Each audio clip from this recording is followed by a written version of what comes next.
What's going on? It's your boy Crook Brown, and this is episode 5 of How to Write a Rap. Before we get into it, we got to take care of some business.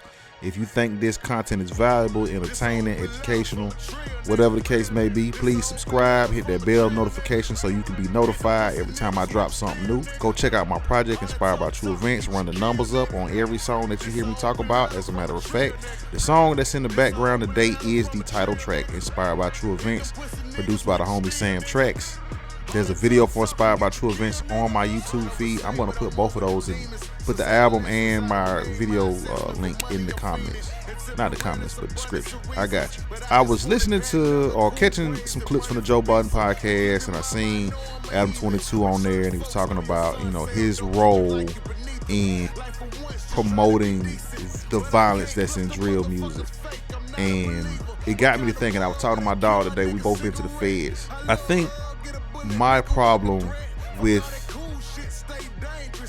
some of the content that's out, some of the music that's out, is that it doesn't really give a holistic perspective of what happens in the streets. But a lot of that is attributed to him. He was talking about that, is that a lot of these cats getting on at 21, 19, 22, 23. So while they really may be in the streets for real, and they are really, AKA street cats or street niggas or whatever the case may be, the truth is they haven't had enough life experience to experience some of the consequences that come with being in the streets, outside of losing friends. It seems a lot of them have lost a bunch of homeboys, but most of them ain't been to prison. They haven't had kids and had to financially be responsible for them, or it's different when you're in the streets and you're an adult with responsibility. So I think sometimes that's lost in the music, and that's hopefully what I'm here to do as an artist, is bring a different perspective, because I understand that perspective and it's definitely needed, because at the end of the day, no matter how you may feel about the music, it's saving those kids' lives. That's the truth.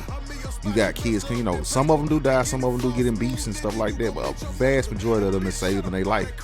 Sometimes you gotta separate yourself from that, and music allows them to do that. But my question to you guys is, should art imitate life, or should life imitate art, and how much is too much? And I'm from Atlanta, live in Atlanta, and the DA here is using rap collectives that may have some street ties and calling it a gang, and using their lyrics, which may not be indicative of actual crimes, but to paint the picture of a person's character, when lyrics are lyrics, man. People lie every day. That doesn't mean that they live their lifestyle. That doesn't mean that they haven't. So I'm not trying to say that they're liars, but what I'm saying is, how can you factually base your opinions or views, or use it as evidence against a person, which I think is a little crazy. But nevertheless, that problem is there.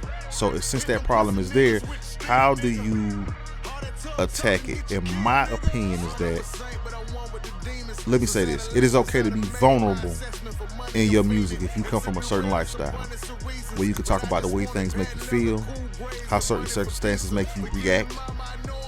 But it is not necessarily the wisest thing to talk about real life situations that can get you in a criminal bind.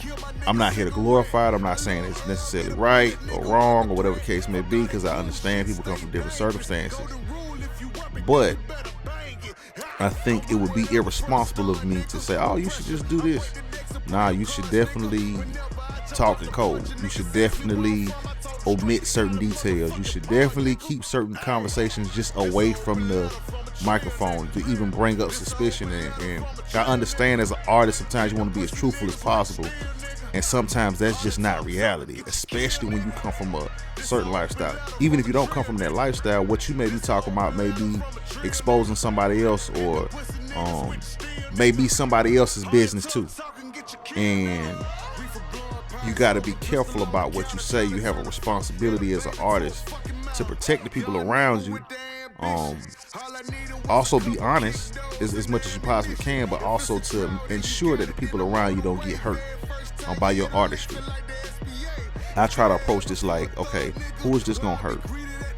What am I saying that's too in detail? Even in 88 Colors, I talk about my uncle, being the victim of violence. but also being the perpetuator of violence.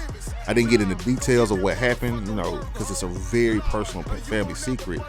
Not necessarily a family secret, but a very personal family matter. And I don't think it was for the world. It allowed me to get that frustration and that pain and that grief off of me. But I had to protect certain people, I always approach rhyming with a certain level of responsibility. Not say always, because let me be honest, there's a time I wasn't.